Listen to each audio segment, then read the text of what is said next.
Welcome into this Thursday edition of the Oxford Exxon Podcast. Chase Parham, Neal, McCready, Clark Ford Studio. Here this morning, we will look at Neal's picks. He has a one-game lead over Jeffrey, a few games over me, and then Zach, I think, coming in fourth at the current moment. So Zach had a disastrous week, too.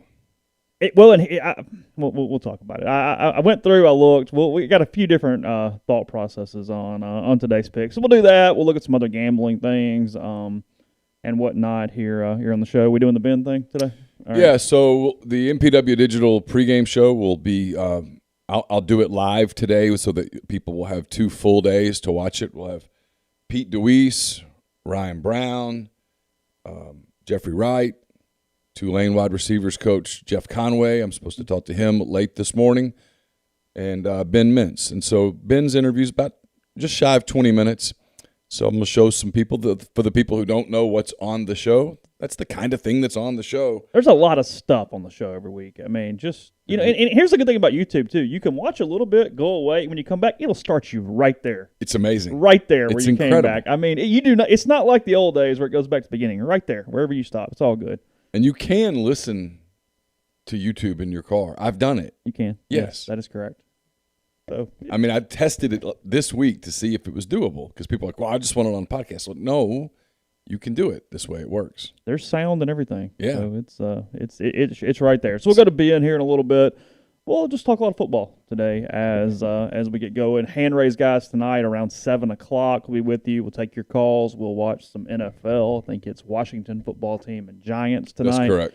On Thursday. I'm sure there's some college games too. I don't even know who they are, but we'll flip around. We'll do some stuff with you here this evening. But for now, the Oxford Exxon, Highway 6 West in Oxford. Remember to see the self-checkout that's up and running there at the Blue Sky here on Highway 6 West.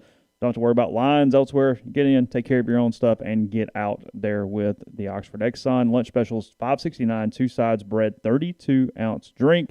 And with the Speed Pass Plus app, you can earn points and save money every time you use that app there at the Oxford Exxon and all Blue Sky locations in Mississippi. And again, coming to you from the Clark Ford studio. We are Clark Ford's in Amory, Mississippi, 662-257-1900's that number. Call it, ask for Corey Clark. Tell Corey what Ford product you're looking for. He'll send you a quote within 15 minutes and business hours. Right to the bottom line, no hassle, no haggle. You get your quote. The rest is completely up to you.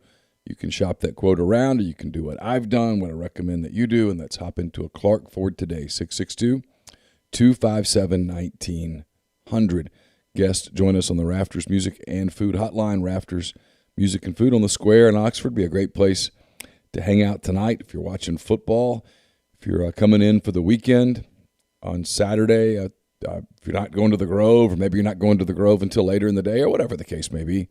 Rafters has great burgers, po' boys, appetizers, great beer selection, full bar, live music, the whole deal there at Rafters. Music and Food on the Square in Oxford, also Rafters, New Albany, and then Rafters on the Water at Sardis.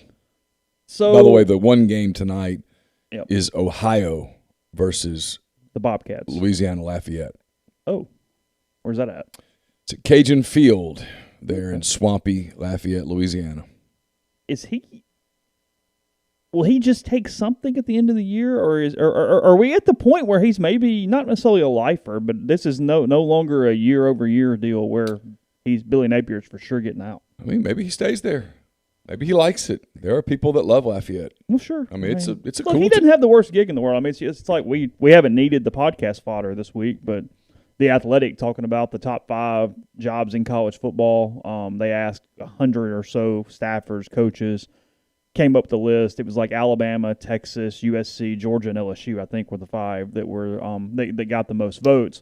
But Andy Staples going on and on and on about how, from a straight quality of life standpoint, it's the Kentucky Wildcats because they pay a ton of money. The expectations are very low, sure. And you can ride it out for a really long time there and be quite happy in Lexington. Well, look at Stoops.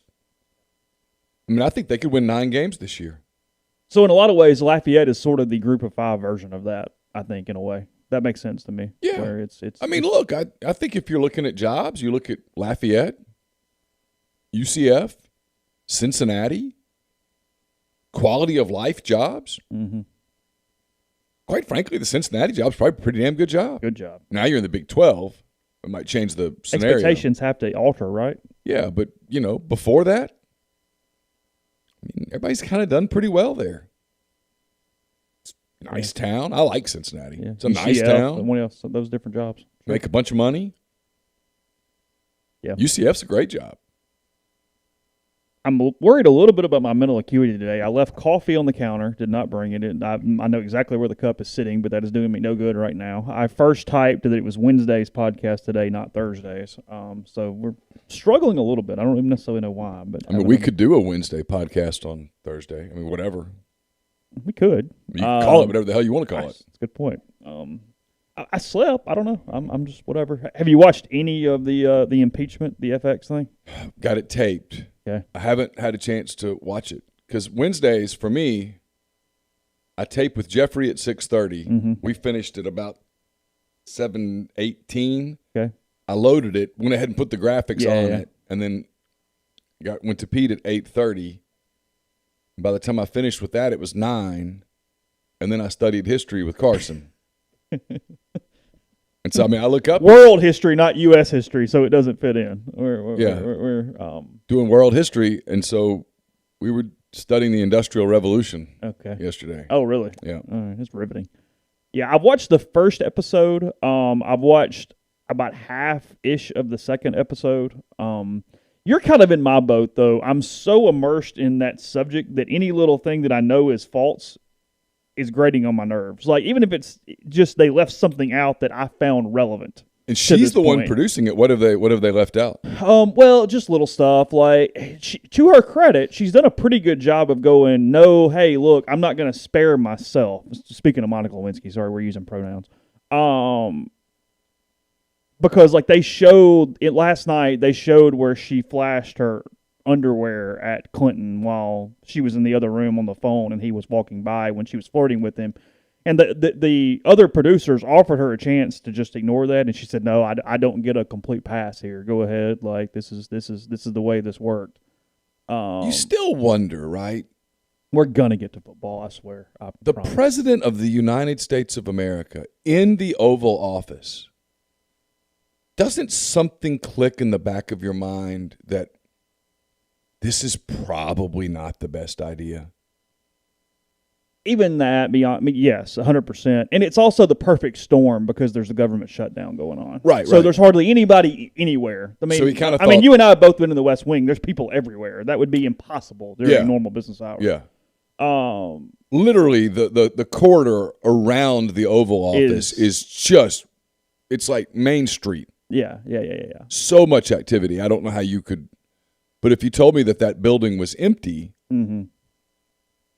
that would maybe be it's bizarre. So the first episode is pretty much all based off Linda Tripp's perspective and sets up the very beginning stuff from that thing. And then the second episode now has been a little more Monica-centric on following her through the beginnings of the relationship.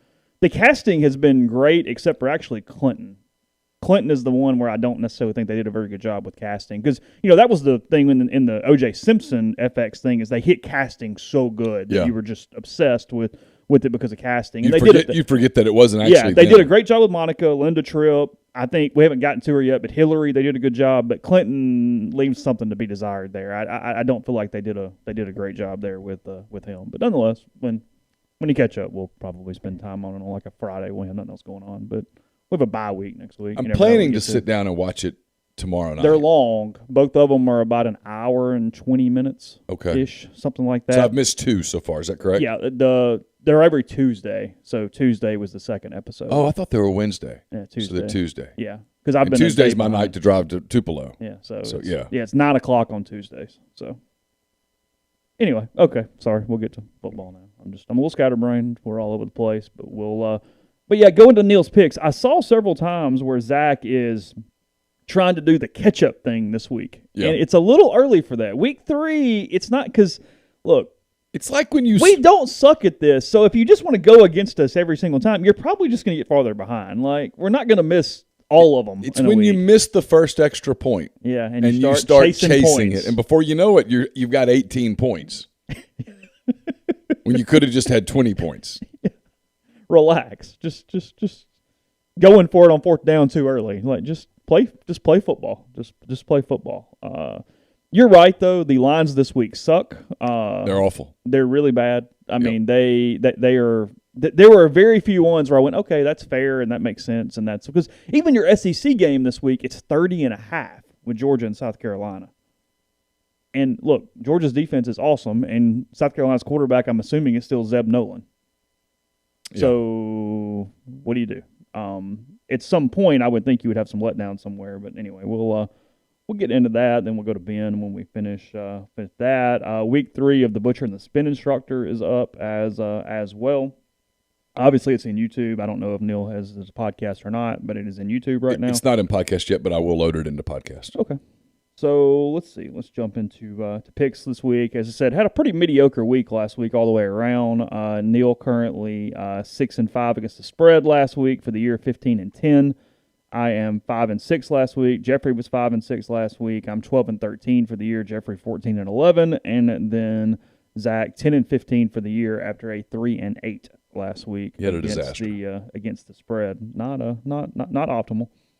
So New Mexico, this is the Lobos, is that correct? Yes, the Lobos of New Mexico. Plus 27.5. They're in College Station, number 7, Texas A&M, 11 a.m. SEC Network. I did not see this, but it does not surprise me at all. I saw Grind said in the stream that yesterday the A&M media was countering at Andy Staples, saying that A&M is a top 5 job in the country, and we're very upset by the rankings of the 100 coaches and staff. Let's go here for a minute because I'm officially at the point in my career where I don't care.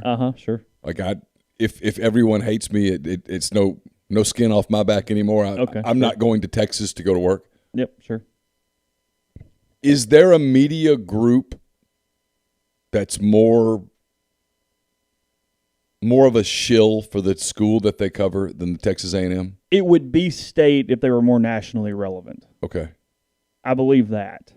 But there aren't as many of them. Well, that's a good point. You would think at Texas A&M there would be at least one me who's kind of a contrarian who's like, come on, man, we're not here to work for Texas A&M. We're here to cover Texas A&M. But it's pretty unanimous, at least that I'm aware of. I can't think of the only contrarian. Suzanne was not bad back in the day. She's not doing it anymore, right? Yeah, no, that back when she was. Yeah. I don't think she is anymore. Suzanne Halliburton was very good. Yeah, she and is. So this was my mistake. When I was in Mobile and we needed an A&M guest, I just got Suzanne Halliburton. Yeah, sure. And so I never encountered oh my God, you people are insane. Well, I'm telling you, I asked this question to Kerry Murdoch that day because it was the strangest thing. In 14. Yeah, 14. You ran the first marathon in 14, right? Yeah. Yeah. So Jeffrey and I have gone to College Station to cover this game. Ole Miss wears them out the week after beating Alabama. And, I mean, look, at that point, we're not obnoxious in a pro-Ole Miss way. We're just kind of loud more than anything else. Yeah. But the A&M media, and I say that as a collective, it was all of them, they literally moved 15 seats down and got away from us because, frankly, they were almost had this nervous energy, and we were disrupting their peace, if you will. We were not playing into their peace about how they were nervous about an Ole Miss game because, oh, my God, Ole Miss may win the game tonight, and they're, banging clash rings on the table, and they're doing all this stuff. I mean, it was the strangest football game I've ever covered in my entire life. See, God made sure I wasn't there because I would have said something. The only obnoxious thing, and he will own this, so I'm not talking behind his back, I'll tell him right now, was Jeffrey running around pissed off because there was no Johnny Manziel portrait in the press box. I remember that. They had 2 of Jackie Sherrill, but they did not have one of Johnny Manziel hanging in the press box. Jeffrey has a point. He had a very good point, yes. I mean, that place, it played into every stereotype that we have potentially ever talked about on the show that night. I mean, it was, and they got a little quiet later because Ole Miss scored early and kind of ran them out, and it was whatever. Yeah. And oh God, it was bad. I mean, it was the Texas media is not that way. They're critical. Oklahoma media is critical. I mean, Kerry Murdoch and Lincoln Riley going at it the other day. Yeah. It's probably A&M. I mean, the Arkansas media is pretty homery, but there are Wally Hall. You could never call Wally Hall a pure homer. He's gotten after people. I mean, he's gotten people fired. And they're kind of like State, too. They're just – it takes a certain level of notoriety. Now, here's the problem, though. Why it makes Tom Murphy's not a homer at all. But it's why it makes A&M worse. It's because while they are a national program, they don't win on that level. So you have to hear about them and hear about them and hear about them, and then they A&M it every year. Except last year. Yeah. Yeah. I mean, because they went a long way to trying to A&M it on Saturday against Colorado. And look, not this week. They're going to beat New Mexico. And I did like what that kid did in the fourth quarter, the Canada kid. But is it Kazada? Kazada. Oh, whatever, okay. Zach Kazada, I think. Sure. I didn't have sound on, so whatever. I did not learn the backup quarterback at A&M. 4 to 7 weeks, you're running into a lot of trouble over 4 to 7 weeks because, I mean, it's fine, but if you can't score, you're losing somewhere in the stretch. Well, you might not come back completely healthy. Yeah. It's an ankle. Lower leg. If you're off your lower leg for 4 to 7 weeks and then you get back on it, stands to reason that you're. I mean, go train for a few months and then take 7 weeks off and come back and tell me you're as good as you were before you got hurt. That's true because you're gonna be out of shape. I mean, you can't lower body wise. He's not running. He's not doing anything. I don't know. And I think they've got some weird games coming up. I do. I'm telling you. And I asked Pete, you'll see it on the MPW Digital Show. I said, am I crazy to think they've got a challenge with Arkansas? And he goes, not at all. They've got a real challenge there. Next week in Arlington, 2:30. I mean, if you're Arkansas next week, that's free shot. Mm-hmm. You're 3-0. You beat Texas. If you lose, whatever, we'll get back on the bus and come home and we'll get figure ready it for out. Ole Miss. Because the goal was, I mean, the goal externally was, can they get to 6? Mm-hmm. Well, yeah, if you're Arkansas right now, I'll give you 6. Yeah. Ready? You get 3 tomorrow with Georgia Southern. Mm-hmm. Still get Pine Bluff. That's 4. You get Mississippi State at home. It's very winnable. They get Missouri at home. It's very winnable. Texas A&M's not a must-win for them to get to 6. Mm-mm. The whole damn student body goes down there. Ask me how I know. Yeah. They'll pack that place. They'll have a shot against A&M, a legit shot. I wonder whether they can move the football against A&M, but if they can at all, and they're good defensively. Arkansas's good on defense. If Kazada is this average quarterback, well, you get it into the fourth quarter, Chase, and fourth quarter, now it's not even about a football game. It's about who can make a play. Just quickly to get back in the lines, I completely understand that top 5 list, and I understand why the coaches put those top 5 teams in that. My issue with it is that 2 of them, Texas and SC, from a resource standpoint, sure, 100%, have a lot of money, they have a lot of prestige, they have a lot of history, all those things. Sure. The boosters are batshit crazy, and at no point have they done a Saban thing to get out of the way. So Texas is not a top 5 job because they put a caveat on it every time and go, well, if the boosters blank. Well, okay. But yeah, right. Great. Awesome. Right. They don't. So it is what it is. Until somebody changes that, there's no difference there. It's not a top 5 job. I agree completely. And you better win. So you've got to deal with all that chaos on the side and go win 12 games and beat Oklahoma and go win a national title. It's kind of a crap job. And now you're going to play in this hellhole of a league. And that you just saw it last week. I mean, they just got exposed to it last week. Look, they are a 1 KJ Jefferson bad read away from a 40-point loss in Fayetteville. Yeah, where you're just clobbered. Yeah, and as it was, they got their asses kicked. And SC's a little bit of a West Coast version of that. Not a little bit of one, a lot of bit of one. I mean, and Georgia makes a good point. The Oklahoma job is a better job than Texas. Absolutely. Oklahoma can recruit nationally. They have. No issue there. People have won there. Frankly, they're a quarterback mill right now. People have won there. Yeah. Who's won at Texas since Mac Brown? No one. It's been 20 years. I keep people go, well, I tell you, but you can win there. I'm like, okay, when was the last time somebody did? We do this with Tennessee all the time. It's like this week people are like, Oklahoma, Nebraska. I'm like, man, the last time that was relevant, I was a kid. Yeah. And, yeah, Nebraska was awesome in the 80s, and you can't take that away from them, but they haven't been awesome since. And so this assumption that they're going to automatically be awesome again drives me, it drives me crazy. The Tennessee thing. Boy, back in the 90s. Yep, you're absolutely right. Back in the 90s, Tennessee was awesome. Yeah, Nebraska with Tommy Frazier was hell. When Tennessee had Peyton Manning and Peerless Price and all those cats, man, they would kick your ass. Yep, you got it, no doubt. Yeah, Leonard Linnell doesn't exist right now. Those guys are out of the NFL now. Yeah. I mean, those days are over, and they have never filled that void. Mm-hmm. And so to assume that, oh, well, now they're going to because it's just osmosis, it doesn't work like that. Oregon was never jack when I was a kid. In fact, when I was a kid, Oregon was the laughing stock. No, they came in. Joey Harrington brought them on the map around 2002, somewhere around that. And then they've slow build. Yeah. And so this whole it actually kind of drives me crazy. I get why it's a good story because we're sitting here talking about it. But when you talk about like ranking jobs, it really depends on what you're ranking. And it's also so damn coach dependent. Even the Alabama job. And the Alabama job is undeniably a great job. But they have the greatest coach ever. Yeah.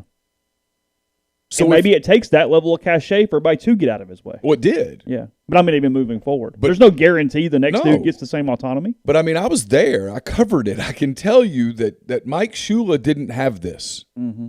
Dennis Franchione damn near left for Kansas. And then he did leave for Texas A&M. Yeah. They hired Mike Price as like choice 6. Mm-hmm. Took Mike Shula, bless his heart, brought him out of the NFL where he was happy, brought him to Tuscaloosa, and then abused him. Yeah. And yeah, he won 10 games one year. Mm-hmm. Alabama is undeniably a great job.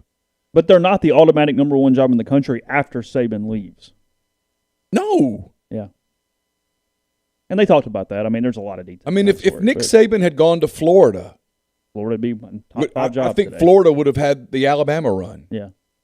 If Nick Saban had gone to Auburn, I think Auburn would have had this run. Georgia, he would have had this run. Hell, I think if Nick Saban went to Mississippi State, they wouldn't have this run, but they'd be winning big. They'd have a title, at least. They'd probably have a title by now. Yeah. Now, is Alabama a top 5 job on any metric? Sure. Absolutely. But when people go, is Alabama the greatest job ever? I don't know. Is it? It is with Nick Saban as the head coach. With Nick Saban as the head coach and everybody out of the way, giving him everything that he wants, sure. But when the next guy comes in, what if some of the boosters are like, I kind of wouldn't mind getting back into it a little bit. I mean, Saban threw the boosters out of the building. Yeah. I mean, even the biggest boosters, if they wanted to come to a practice, they had to get it cleared and scheduled way ahead of time. And they had to be escorted. Yeah. You get sent to this little area. Yeah, and Saban might walk over and say hello, but he wasn't going to come over there and, Tuberville it up. Yeah. No. Yeah. And so, I mean, does that change? I don't know. Yeah.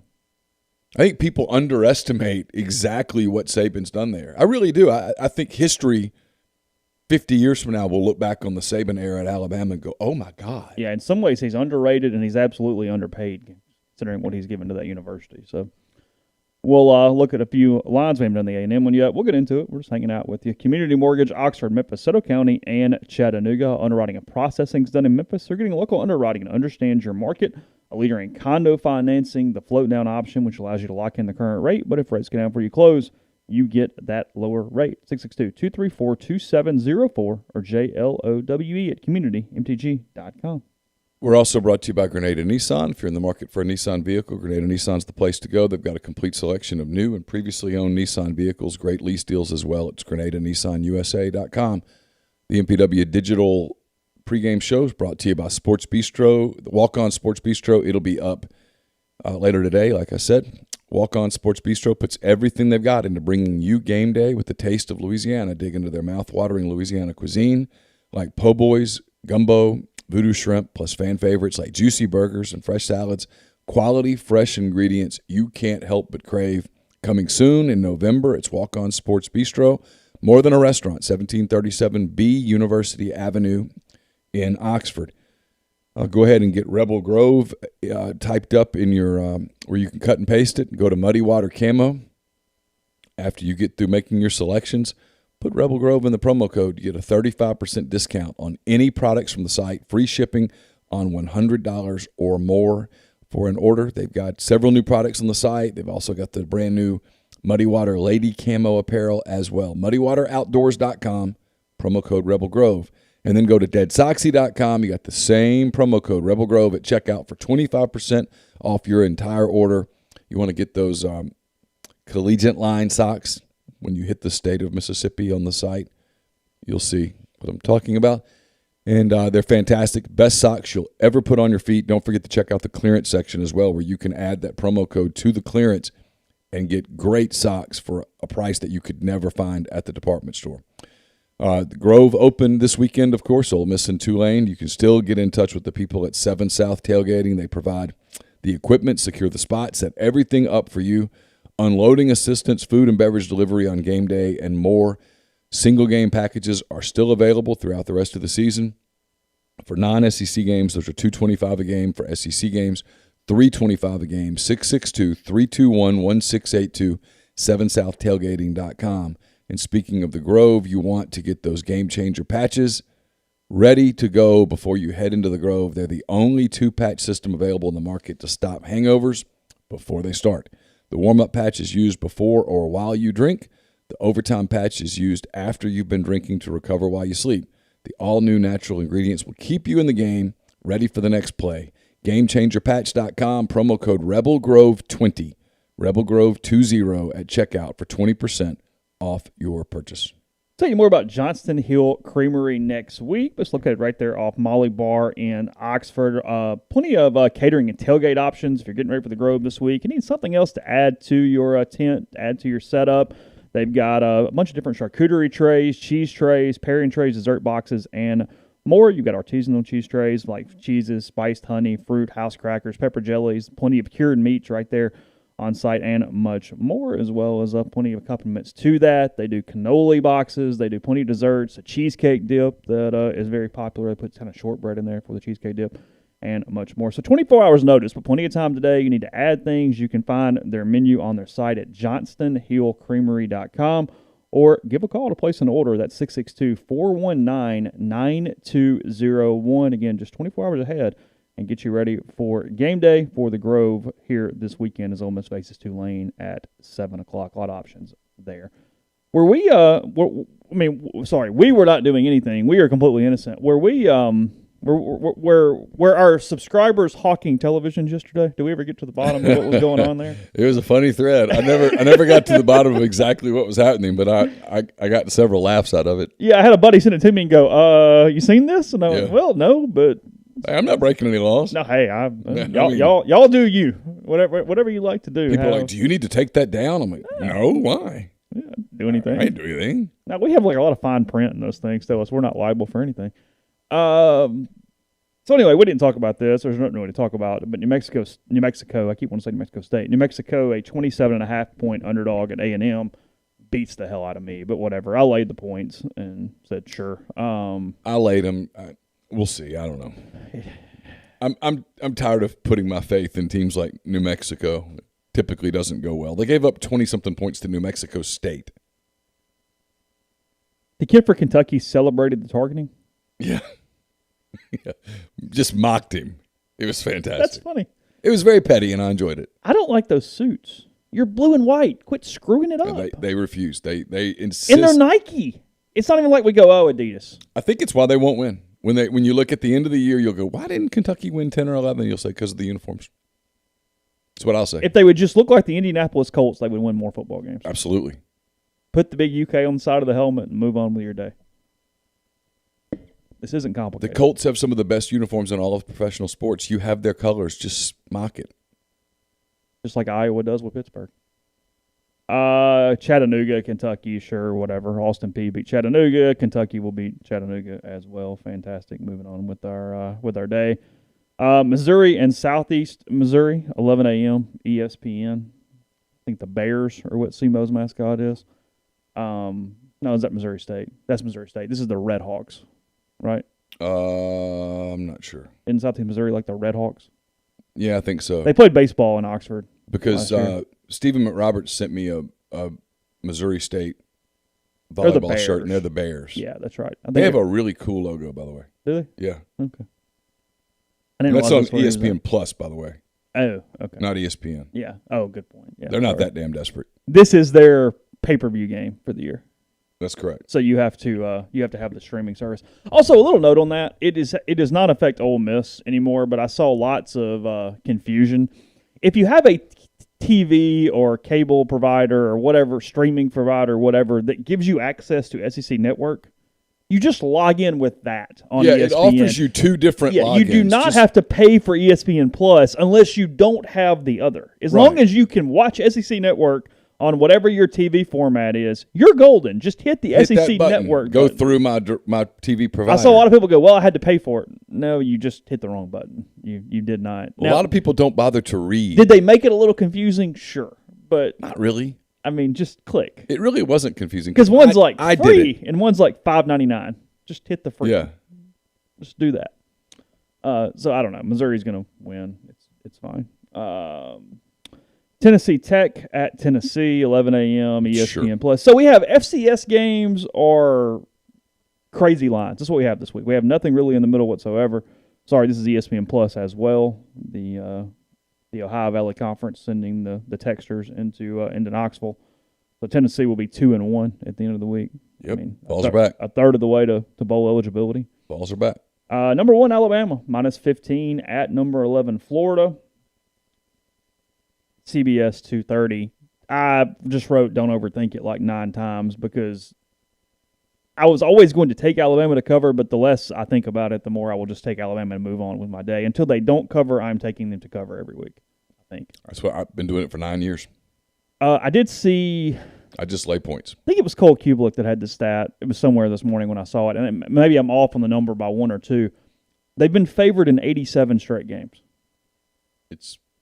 Vegas has had Alabama favored in 87 straight games. Like I said, history will look back and go, wow. I don't remember the last time they weren't. I don't know who that was. Probably LSU in one of those games. Probably. Yes, but probably because that means they were favored through almost all of the through all of the Clemson stuff. Alabama was favored against LSU in the Joe Burrow game. I guess so. Yeah, crazy. I don't know. Well, at that point, was Alabama undefeated too? No, seems they had a loss. Did they have a loss? But they had Tua. Yeah. They still had a loaded roster. Yeah, there were a lot of pros. It wasn't like they sucked. A lot of pros on that field that day. Including all 3 of those wide receivers we talked about the other day. Mm-hmm. Jamar Chase and Waddle and Devontae Smith. Did everybody have Alabama covering? Yeah. Yeah, okay. Nobody took a shot on that one to be the lone duck.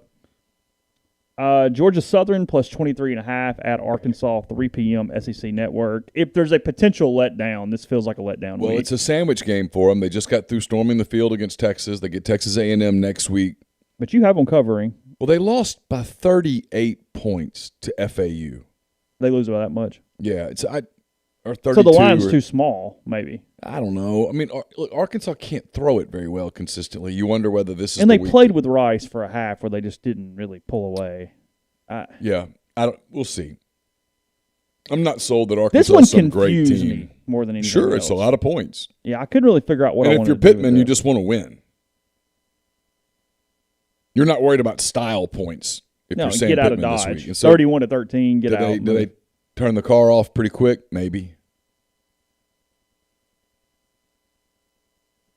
If I'm them, I'm trying to implement a little passing this week. I'm trying to figure out if I can get something out of the air from Jefferson to kind of take some momentum into next week. Okay, people will have to go to Neal's Picks to see this. So I'm going to talk about something you guys can't see if you're in our stream. You mentioned the pants, but you completely ignored whatever this shirt contraption is this cat has on in the Mississippi State caption. Yeah, I mean, you could only put so much in the caption. I had a hard time noticing the pants because of what the other was. Yeah, because the shirt looks like it's like a camisole sort of a thing that he tried to put on. It's an odd look. But the pants appear to be a touch tight. I don't know how he got them on. Well, he had to make sure he buttoned them under his stomach. Like it had to be all under it. Like he had to be fastened at the low waist. So at that point, don't you look at yourself in the mirror and go, "This is probably a bad idea"? Well, that's right. I mean, that's a certain. Where was his hand raised guy? He doesn't own one. There's nobody in his circle that goes, "Hey, Jim, it's a bad idea, bad look." That button's it's in danger. It's close to, to putting an eye out somewhere. I did reference that sometimes Tennessee Tech beats SEC teams. I did. I couldn't let that. Did you take that shot? I couldn't let that one go in our picks as it was moving through.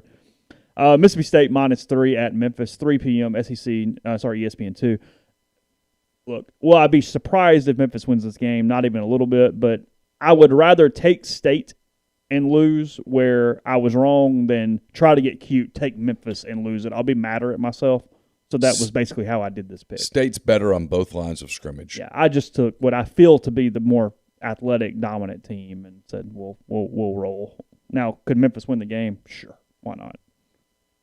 I mean, somebody's going to be insufferable. It's either going to be 3-0 Mississippi State Media or Jeff Calkins on Sunday. So we get to pick and choose our battles here as we move. That's a good point. Pray for Jeffrey.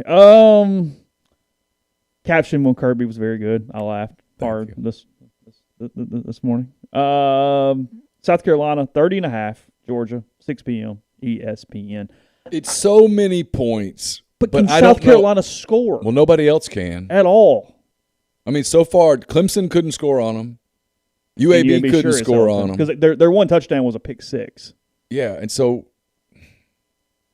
you're telling me Carolina, who's not as good as either one of those two teams offensively, is going to come in there and score a bunch of points?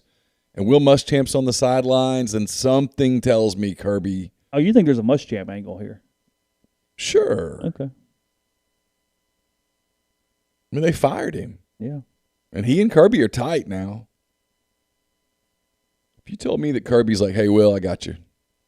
Watch this. We'll hammer it down a little bit.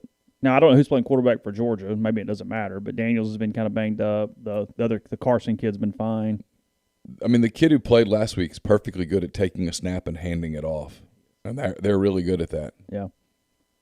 The most interesting game of the week for me by far, number 22 Auburn plus 6.5 at number 10 Penn State, 6:30 ABC. So a 30-minute kick before Ole Miss and Tulane.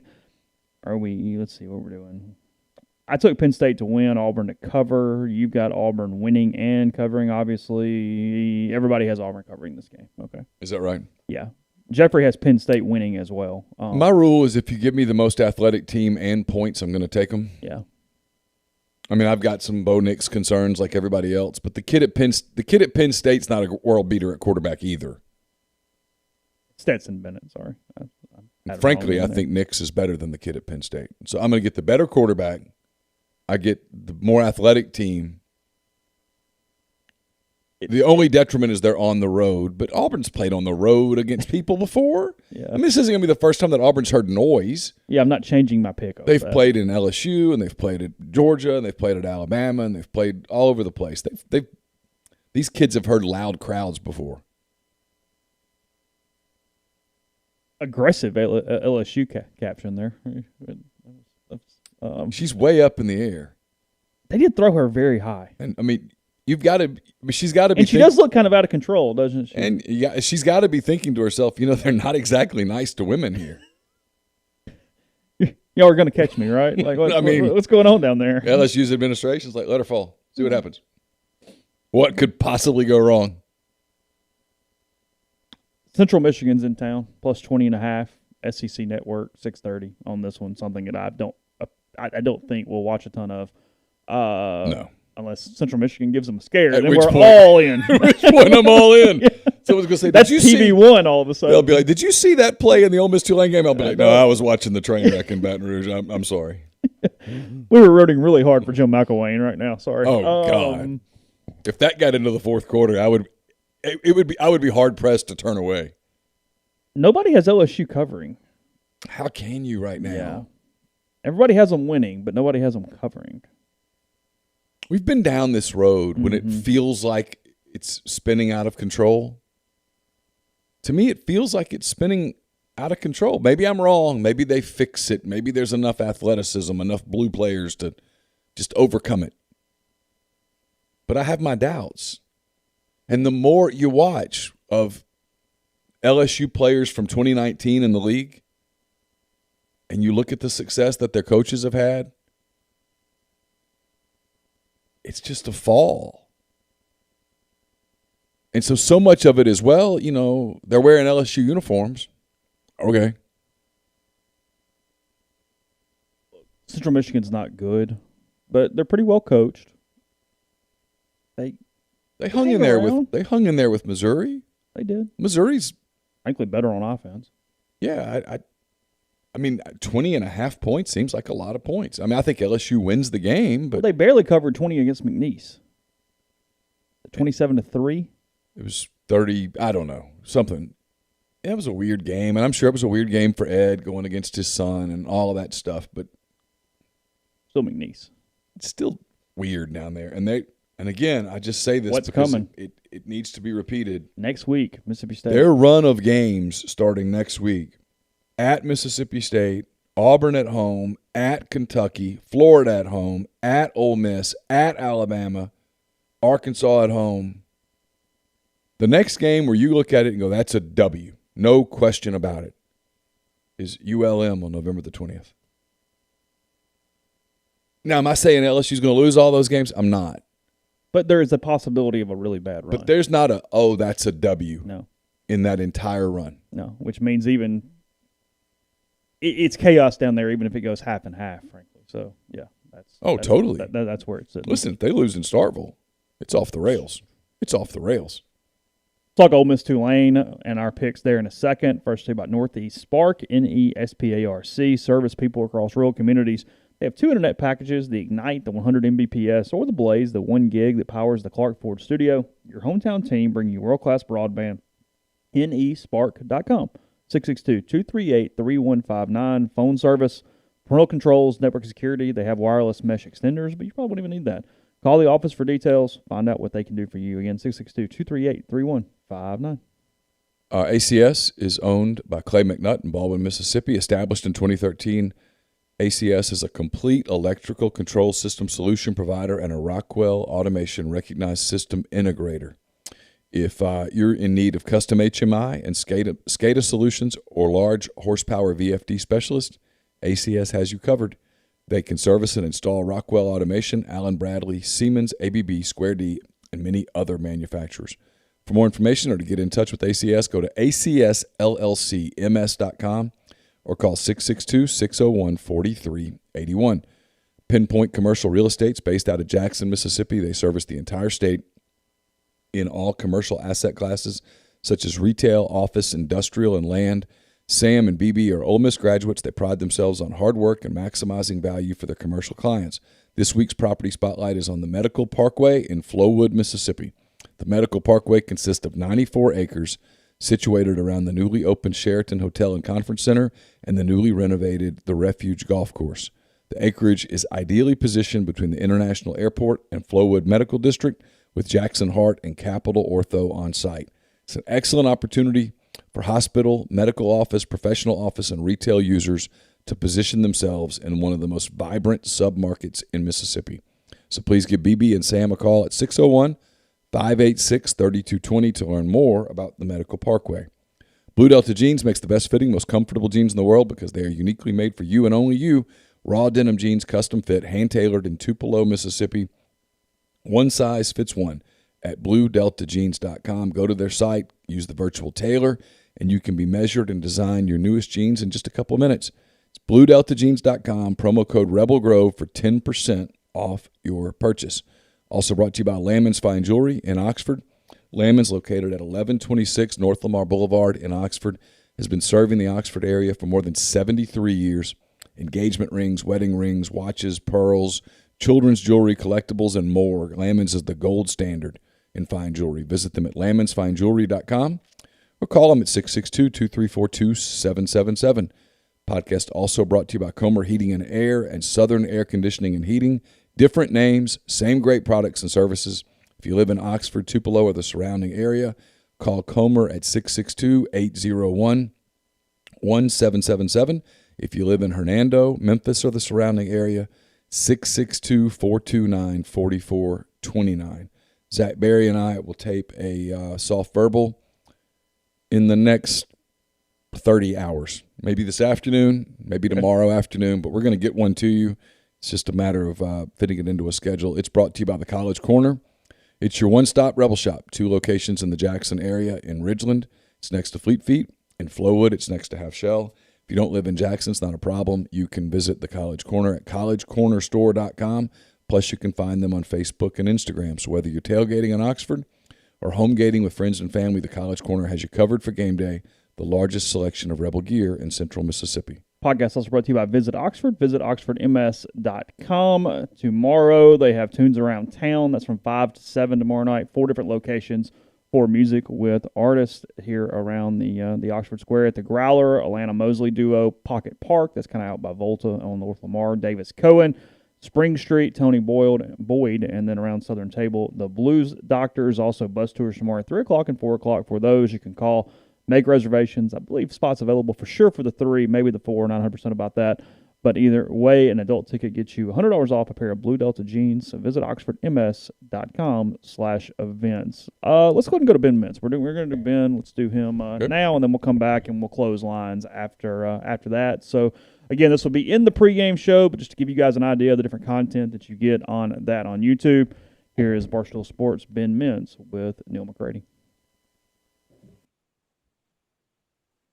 Ben Mintz, Barstool Sports, joins us again, as he always does, for the MPW Digital pregame show. Ben, good to see you, man. How you been? Oh, good to be seen as always, Neal. Thank you very much for having me on.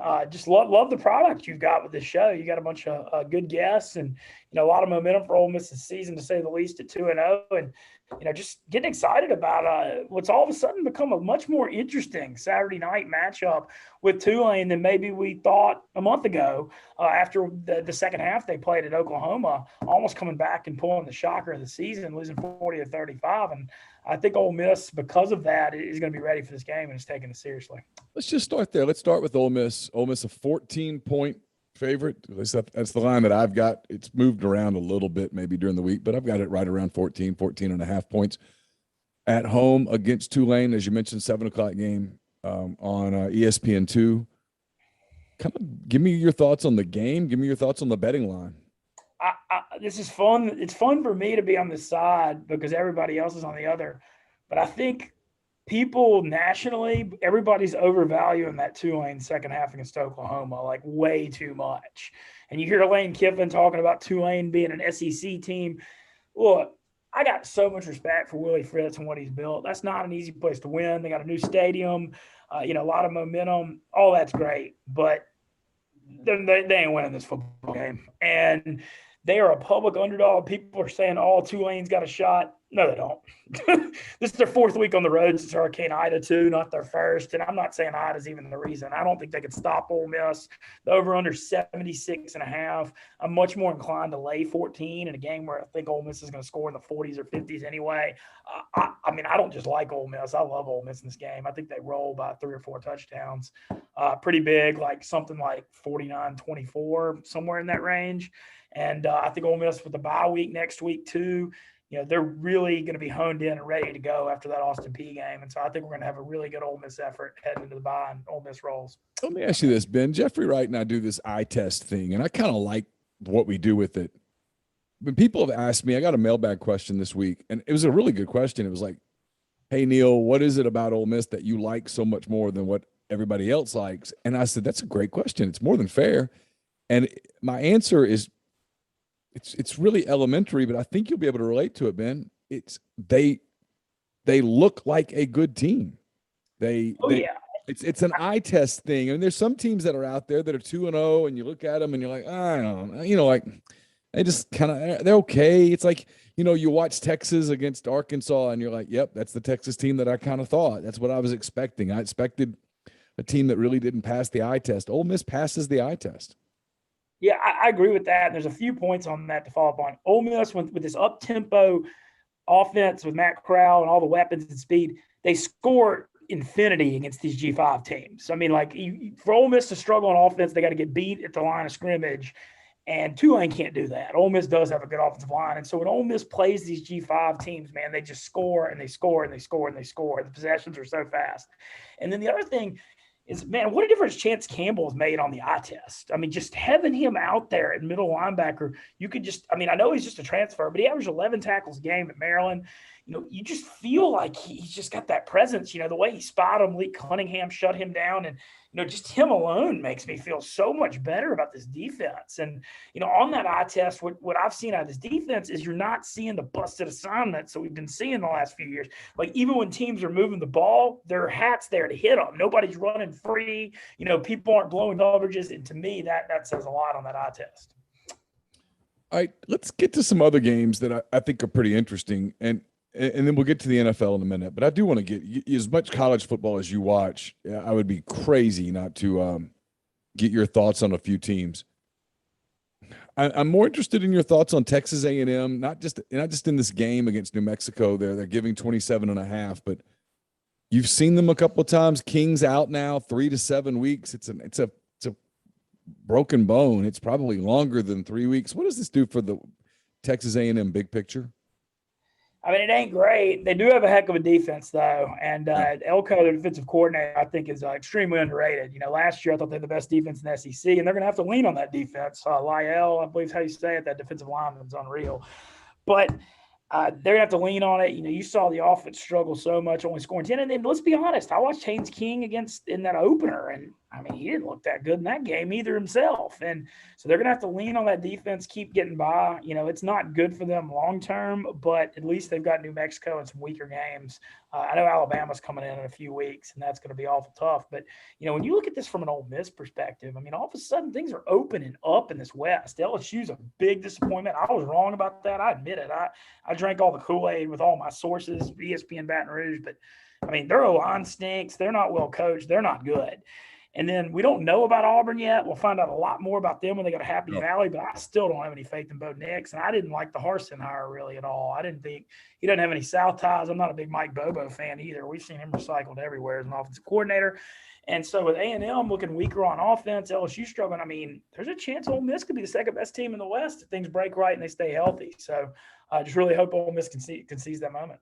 What do you think about Mississippi State at Memphis? You've nailed Mississippi State 2 weeks in a row now. They are a 3-point favorite at Memphis. These are those games, this really well, Dan. These are the games Memphis gets geeked up for. You get an SEC team coming into their place and all that stuff. And, they're going to lay it all on the line. Do they have enough athletes to hang with Mississippi State on the lines of scrimmage?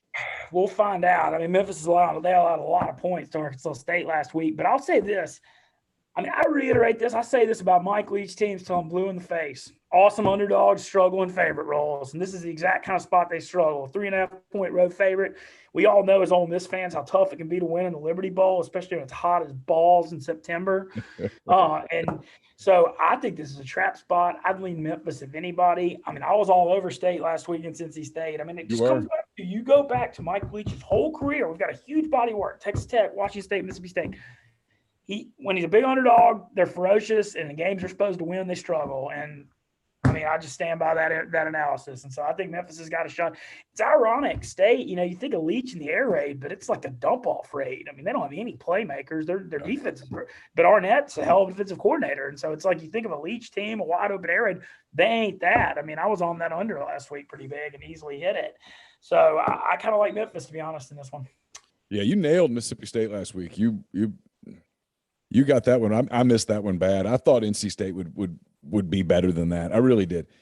All right, Alabama's at Florida. The media's trying to turn this into this game, and I get it. I don't know about you, but I'm laying these 15 points and not even thinking twice about it. Man, I lean Bama. I don't know if I'm either going to take Bama small or stay away. The Florida court, I know Richardson, the freshman, has looked unbelievable running the ball, but he's got like Tecmo Bowl numbers. He's got over 300 yards on 9 carries. But that's not how you beat Alabama, Ben. He's also a true freshman quarterback against Alabama. And I think this Bama defense this year has so much experience. We're seeing a better defense. The only question you'd have is, can Bryce Young handle the swamp? But he's number one quarterback in America, he's – oh, yeah, come on. I don't think it's not like he's some bum out there. He's the favorite for the Heisman Trophy. So I also just think Florida lost so much from last year. They pushed Bama so hard in that SEC championship game, losing 52-46 with Kyle Trask and Kyle Pitts and Tony. Those guys are gone. And so, I would lean Bama, especially Bama, maybe even Bama 7 or 7.5 in the first half. I think they might come out and choke them out. But I'm either small Bama or passing. That is where I'm at on it. We mentioned Auburn and Penn State. That line's about 6.5. Auburn at Penn State. We no way to know really anything about Auburn at this point. We know a lot about Penn State because they beat Wisconsin there in Madison. How do you sort of look at this game? I don't like either quarterback. I don't like Clifford either at Penn State. I mean, he can move, but he's not that good of a passer. On the Penn State side of it, home field should be killer. Wide out, 108,000 strong. Penn State's run defense looked really good against Wisconsin, and that's the key to stopping Auburn. I mean, they're going to run the ball with their four, trying to go lineman, Tank Bigsby. To me, I always hammer the first half unders. This feels like a physical, lower scoring game again. I mean, you got two teams trying to run the ball in weaker passing games in a wild environment. Penn State 6.5, I'm staying away. Like you said, it's hard to know with Auburn. So I think I'm just looking at possibly first half under, a game under here, and just sit back and watch it.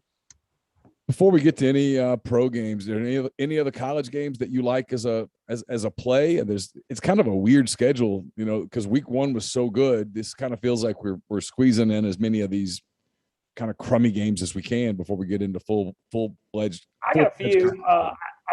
I'm going hard. I know y'all are, for all those following my Twitter at Barstool Mintz. I mean, I'm going high volume on them because that's the Barstool way. Gamble responsibly. We're having fun with it. But I think a couple, I'll just cliff notes. Oklahoma's going to they're going to lay Nebraska's carcasses all over that field. Because Oklahoma, I think it was good for them. That Tulane second half might wake them up. That might have been just what they needed. They're up 37-14 at half. They took their feet off the gas, kind of got away. Nebraska's horrible, and Oklahoma, the thing with Oklahoma and Nebraska, they respect that helmet. That's a long lineage. That's a game they're going to be up for no matter what. They'll never overlook them. So I think they win huge. That's one I'm looking at. Let's see some of the other ones I mentioned. Memphis. You're right in that there's like a lot of okay-ish games this week.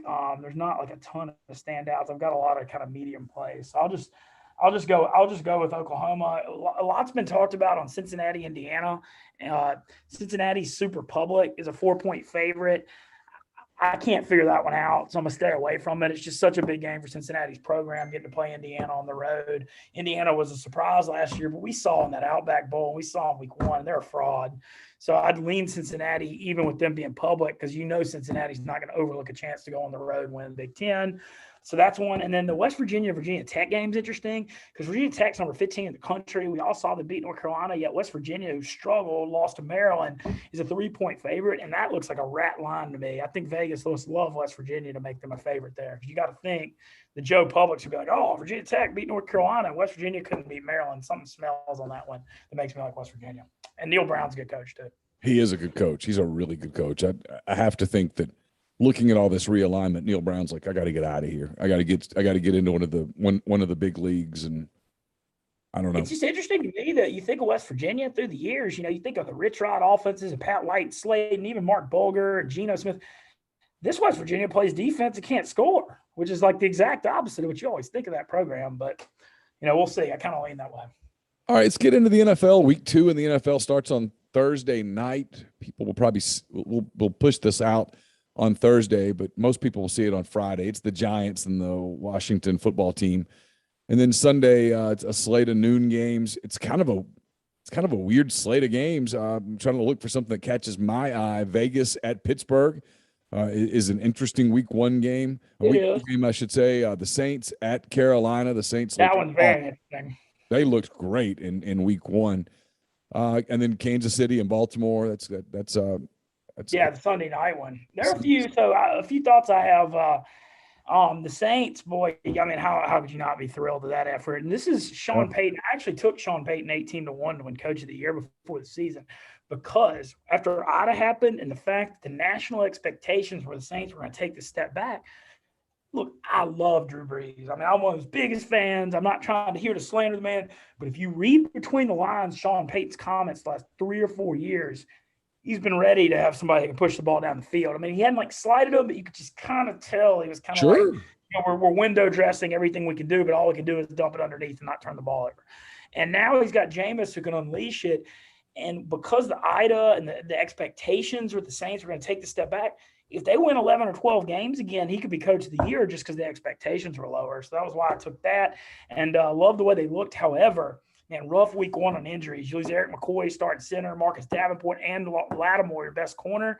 So I'm actually looking it over in Saints-Panthers this week because of that. These Saints-Panthers games historically are a little high scoring, a little more wild. I know the Jets lost 19-14, but I think Darnold and Winston, you got two over quarterbacks that might throw it to the other team. Sometimes turnovers build a lot of points too, but fascinating matchup here. I'm really curious because Carolina looks to be much improved in year two under Rule and Joe Brady. And then obviously if you're a Saints fan, you got to love the week one effort. So I'm really pumped to watch that one. I actually like Pittsburgh in the Vegas game. Vegas winning I know it's early in the year, so you don't want to overblow the traveling, all that, but Monday night, late overtime game, early Sunday kickoff at home in Pittsburgh. I think Pittsburgh's defense will be ready, and it seems like a spot Pittsburgh's got momentum off that Buffalo win, so I kind of lean that direction. The KC-Baltimore is fascinating. Kansas City, 8-1 in their last 9 regular season games, 1-8 against the spread. They win and don't cover every week. It's crazy. And so I'm actually kind of looking at, man, I never like betting against Patrick Mahomes. There's just really nothing I hate more than having to pull against him, but I'm looking at Baltimore +4 a little bit on Sunday night. It was a kind of a funny deal I saw today, Ben. It shows you sometimes media is so desperate to create content. It's who should we be more concerned about more, Buffalo or Tennessee? And it's like, whoa, it's 1 week. Hold up. 1 week. Yeah, but Buffalo goes to Miami. Tennessee goes to Seattle. Which of those teams at the end is 0-2? Boy, Buffalo and Miami is a hard one to call because Miami's a weird place to travel. We've seen through the years New England's lost a lot of games down there, and especially early in the year when it's really hot. That's kind of a weird home field, especially for a Buffalo team. So that's one I don't have a strong feel on. I like the Titans to bounce back. I know the Titans had an awful week one. Taylor Lewan, who's one of our Barstool guys, he got benched. Chandler Jones left his jockstrap on the field, 5 sacks in the game. You never see that in pro football. But Tennessee's a weird team. It's almost like they're better on the road than at home. Kind of, and a lot of Ole Miss fans get to watch this AJ DK matchup and how much fun. I look forward to that jersey swap post game that everybody and their mom is going to retweet. But I think Tennessee could bounce back as a 5.5-point underdog. So you would think Buffalo is more likely to win since they're a 3.5-point favorite, but gambling wise, I think I like Tennessee a little more this week. It's a game nobody else cares about, but I do as a Bears fan who we went to Cincinnati and the Bengals people treated us so great. So I've kind of become my AFC team is the Bengals. Bengals at the Bears. Bengals got a big week one win over the Vikings. Oh, yeah. The Bears looked terrible, but it was against the Rams. How do you see Cincy in Chicago? I kind of think Chicago's probably the right side here because Cincinnati, this thing opened at 3.5, is down to 2. I feel like Cincinnati's a little public. Look, I know the Bears didn't look the best, but I like the way they ran the ball. I really like the way David Montgomery looked. The O-line played well. I don't think they're as bad as people think. And it's interesting how they're managing. You got the Andy Dalton playing against his old team thing and when's Fields going to start and all that stuff. But I kind of lean Chicago here in this one. Boy, if you're not impressed with the Rams after week one, you weren't paying attention. They look like the total package with Matthew Stafford. You know that the defense they have and some of the weapons, and Stafford looks like a kid at Christmas with all the toys he's been given. Oh, yeah, they looked excellent. And it was fascinating to see the new defensive team. So Staley, the defensive coordinator, took the Chargers job. And, he's obviously got a big week one win over the football team. But the way they moved Jalen Ramsey from that outside corner to the star, he was just running around like Honey Badger, just making plays all over the field. And, man, I loved what I saw there. Stafford, I said this all offseason. Look, people think Goff to Stafford's an upgrade. It's actually like an upgrade from the floor to the ceiling. I don't think people really understood. McVay is a brilliant offensive mind, but he's had Kirk Cousins, Jared Goff. He's never had anybody like Matthew Stafford. And you look at the weapons. I love Cooper Kupp. I love Robert Woods. We saw the deep ball. Goff, everything was play action. They literally, the whole offense was play action and rollouts to kind of hide his weaknesses. And now that McVay's actually got a guy in Stafford, you're right. They're extremely dangerous. And the Colts, the Wentz week one, they didn't, Seattle dominated them. They don't really – the playmakers are a little weak. You got Michael Pittman. T.Y. Hilton's kind of I kind of think he's a little old and banged up. I don't know if they got enough weapons to hang in this game. The Rams are going to be tough on that fast track. We started with Ole Miss and Tulane. We'll finish with Tulane. The good news for the Green Wave, and I agree with you, I think they're losing big to Ole Miss, but they do get to head home after this game. They've been in Birmingham for 3 or 4 weeks or whatever it's been. They get to head back. I know that they'll be excited to get UAB at their place next week just to play a home game, be back in New Orleans. I know you guys at Barstool are working on some things to help with hurricane relief as well. Can you fill us in on that? Yeah, we can. And I've actually, and Neal, it's fun doing stuff with you because you got the Louisiana ties too. But we're going to do Hurricane Ida relief shirts that'll be out already by the time this show gets released. They're going to be going for the unified, united way effort to all the money is going to be going to help Hurricane Ida destroyed areas. We all know the damage that storm did. And I think there's more of a national understanding because of what happened with the flooding up here in New York, New Jersey. Usually the national hears like, oh, it's another hurricane. Like, okay, you hear that 3 times a year. But now that it hit this area, 1,800 miles away, I think people really understand the impact of the storm, how strong it was when it went 1,800 miles through the U.S. and still caused as much flooding and chaos as it did up here. I mean, I couldn't get to work one day because my street was flooded. I had to hold my tennis shoes up and go bare feet through a couple feet, like a foot of water to make it here because anything for Dave Portnoy, you can't have the excuse. I mean, anything less would be treason, or weakness. So, but I mean, I think people understand, and we're going to, Megan making money, who's out of Lafayette and from Mississippi Coast originally, and I are going to work together. And we're really hoping all the money we're raising with these shirts is going to that. They're back to boot shirts. And, obviously I've got a lot of ties to Louisiana and Tulane. I mean, what heart they're showing. It's their 4th week on the road since Ida. And so, my grandfather's also a Tulane alum. So I got no hate in my heart toward Tulane. Obviously, I want Ole Miss to roll this week, but really wish the Green Wave the best the rest of the way. Ben, as always, thanks for the time. Look forward to visiting with you again next week. Yeah, thank you for having me, Neal. Appreciate it. That was Ben Mintz. You can see that interview and so many more on the MPW Digital pregame show presented by Walk-Ons. So we'll wrap up lines in a minute. Before we do that, I will tell you about Nick's Tan and Associates, nickstanoxford.com, 662-281-1200. Go to the website. You can go that through my signature on the message board, through the 321 content item they sponsor every single week on the site at Rebel Grove. That is up. You get gallery view of potential properties. You get list view, talk with agents, and much more with Clay DeWeese, O'Keefe Graham, and their staff of associates. They'll help you on the buy side or the sell side here locally in Oxford. I've used them multiple times and give them a chance as well. Again, that's 662-281-1200. We're also brought to you by Pinnacle. Martin Palomo and I will be taping a Mind on Your Money podcast. Mind on My Money podcast. But it's kind of your money, my money, whatever. Mind on Money podcast. Presented by Pinnacle. It's mypinwealth.com, MYPINN wealth.com. They're based out of Madison, Mississippi. We're also brought to you by John Edwards, Regency Travel Incorporated in Memphis.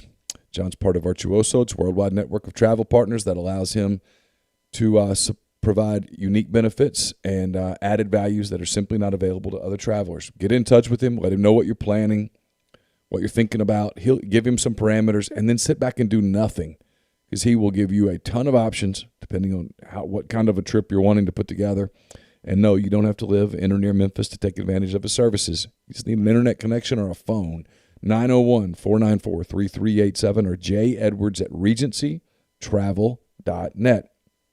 We are also brought to you by Service Specialist with offices in Ridgeland, Canton, Jackson, and Oxford. Service Specialist has been connecting candidates and employers since 1967 as the oldest staffing company in Mississippi. Whether you're a new college grad or a seasoned professional, whether you're in engineering, dentistry, accounting, law, manufacturing, human resources, or more, you should contact Service Specialist. If you're a recent grad without much experience, reach out to Service Specialist. They're always looking for candidates that have potential and want to learn and get their foot in the door with growth opportunities. Mississippi's a small state. Shouldn't surprise you that Service Specialist always knows about jobs that never get advertised. Prospective employers looking for strong candidates, you should call them too. If you're looking to hire quality people for your company, Service Specialist has names and resumes ready for your perusal. If you're thinking about looking for a new job or you're looking to relocate to Mississippi, but you have some confidentiality concerns, call Service Specialist. No referral fees for those searching for a job either. You've got nothing to lose. So call Service Specialist at 662-832-5138 or go to servicespecialistltd.com. And we're brought to you by Alpha Specialties, located at 1670 Highway 80 in Pearl, Mississippi. They're your trailer-specific professional. If you want to haul it, they can call it at Alpha. It's the premium trailer dealership in Mississippi. They've got Load Trail. They've got Hallmark cargo trailers.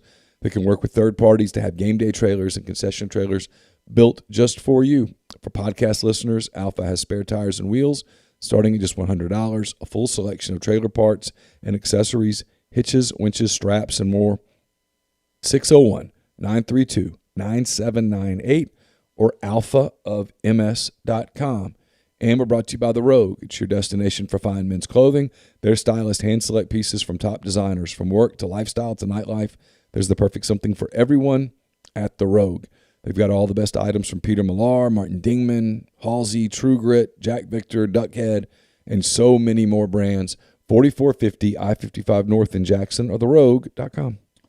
So Ole Miss giving 14 to Tulane. That is the 17th ranked Rebels, 7 p.m. ESPN2. I'm the only one with the wave to cover, and I don't love it. Oh, did you pick Tulane to cover? Yeah, I don't love it at all, but their second half kind of backdoor stuff. Tulane staying at it. I have a hunch that Ole Miss is going to be up by like 3 scores for the majority of this game, but that something gets inside that number there toward the end. I mean, I don't think it's close. I'm not picking something cute from an upset or anything like that, but that line is just enough where some weird second half wouldn't shock me, that it kind of comes back a touch. I guess I'm kind of basing this a little bit on just comments that different guys have made this week. Okay. Talking to Chance Campbell, listening to Tylen Knight, those guys. It's pretty obvious that the word finish has been resonating through the building. Mm-hmm. And they don't play next week. They know what's coming.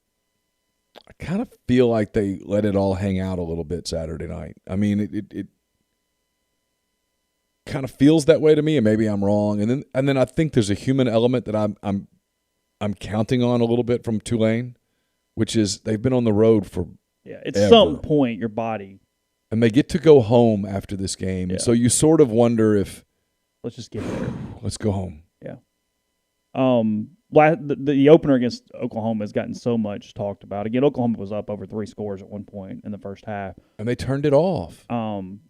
That's the only Power 5 road game Tulane has covered in the last 5 years.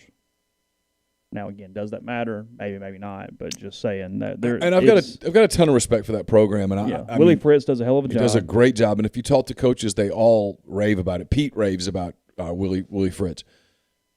But I just think there's a talent disparity here that's real. And kudos to them for what they did against Oklahoma, because they came back and scared the hell out of Oklahoma. Oh, sure. And we'll see. I like Ole Miss to cover. No one believes in Vanderbilt at all in this one. Stanford -11. They're in Nashville, 7 o'clock ESPNU between the Cardinal and the Commodores. If Vanderbilt's going to burn me, here's my arm. There's the flame. Sure. Just do it. But I'm not going against the team that beat SC last week to do it. The line's only 11. By the way, Vegas being a little cheeky there. A little bit. Not Vegas, I'm sorry. USC, they're putting some people in some weird spots with this week 2 firing. James Franklin had to come out and go, no, I'm not interested. So now when you go after James Franklin in November, he's done that to himself. And no, it doesn't matter, but you didn't have to do this. You could have waited. Well, the only reason you fire somebody in week 2 is because you know your season's an absolute catastrophe and you're taking the heat and the storyline off of it. That's it. Because you should have fired him last offseason. Yeah. And then are you benefiting by firing him right now? James Franklin's not coming to interview tomorrow. You got to pay him $12 million. Yeah. You just kind of humiliated him. Frankly, you could have run the buy-in down a little bit and just waited to the end of the year. Yeah. What difference does it make? I don't get it. Recruiting's still getting harmed. It's not like you're saving anything between now and November. Well, no. And you could – at least those guys would have kept recruiting. Yeah. They would have at least tried. But 2 weeks in, the first loss just feels really weird. It just doesn't. Yeah, it leaves a bad taste in your mouth. It does. It really does. It's that program. And they've done this now. They fired Kiffin on the third in a row. Tarmac, and who was the one? Sarkisian. Yeah, Sarkisian. And yeah, I know he had it coming, but that's their third straight mid-season firing. It looks bad. Or not even mid-season, just in-season firing. Now, the flip side of this, so that I call myself out for being a hypocrite, here I go. You always say when you know, you know. And in 2011, when Ole Miss decided that day, and they absolutely did that day in Nashville, this won't work, it's over, they should have fired him that Monday. But while I agree with you, everything has its own context. And SC, by letting Clay Hilton coach the rest of the year, was not being crater like Houston Nutt running that Ole Miss program. No, that's true. It's a different. Because Clay was going to run a different program. Look, they weren't good, but it was fine. I just wanted to point out my own hypocrisy because I've said that in the past, and then I say this, and it's like, well, you're talking out of both sides of your mouth, and I caught myself doing it, and I called myself on it. So, okay. That being said, here's the thing. Okay, to go full circle on that. Sure. I know we're at the end of a show, but I was just thinking out loud as I'm calling myself out on it. To your point, where you're exactly right, Ole Miss's mistake was at the end of 2011, we knew. 2010. Yeah, 2010. Right, I'm sorry. Yeah. At the end of 2010, you knew which direction the program was going. You absolutely could feel it. It was cratering. It was crashing. The courageous move would have been, nope. We're not going to go further. Yeah, not going to let it go even more. Stopping now. We're going to go hire a coach. Yeah. So I've now talked myself through that entire thing. Thank you all for participating in my therapy session. This is today's TED Talk with Neal McCready. I mean, it takes giant ones. Grind makes a good point. He was in the Pac-12 championship game last year. I know, but it was a 5-game or 6-game season. I know. But my point is, it wasn't Houston Nutt. No, right. Everything was still, it was swerving everywhere, but it's on the tracks. But if you're firing him after 2 weeks, you knew you were firing him anyway. So it's like I don't get it. So if you knew you were going to fire him anyway, it means you were rooting against him all of last season. Yeah. Hey, lose. Come on, let us fire you. Don't go to the title game. Lose. Yeah. Make this doable. I suppose. I mean, it's just such a weird thing. That program should be something more than it is, but it's not. And it hasn't been really since Pete Carroll. Lane had a pretty good run for a moment, but they were so hampered by their hands being tied. That's true. Oh, Lord. All right. We will get, I think Neal's going to run the pregame show this afternoon at some point. That's so the plan. If you'd like to check all that out live, you can do that this afternoon. And then that will be fairly close to running into hand raise, guys. So our YouTube page, a lot of work being done today on that. 7 o'clock. So for hand raise, Neal's picks up at the site. Plenty more as well. A lot of stuff, of course, of the week. And then Ole Miss and Tulane, 7 o'clock Saturday from he did take him to Hemingway Stadium. He did take him to one Cotton Bowl, didn't he? Not two, though. Not two. Not back to back. Yeah. 50 years. I bet it's been 50 years since USC went to back-to-back Cotton Bowls. Damn sure it has. I bet it has. Yeah. So, Sam Cunningham, long gone at this point. Remember that press conference, we're all looking at each other going, oh, my God, can you believe he's saying this? Everybody's just – and then – Burns in the back of the room and the whole deal, yeah. And Pete just castrated him in front of him. It was like, whoa. Yeah, it's a great day. That was the day that I thought Auburn was crazy. But this place – Got a shot. Yeah. This place can get crazy too. Yeah, for sure. So, all right. Hope y'all have a wonderful day. We'll talk to you again here in about 9.5 hours, something like that, for hand raise, guys. So have a good day. We'll talk to you tonight.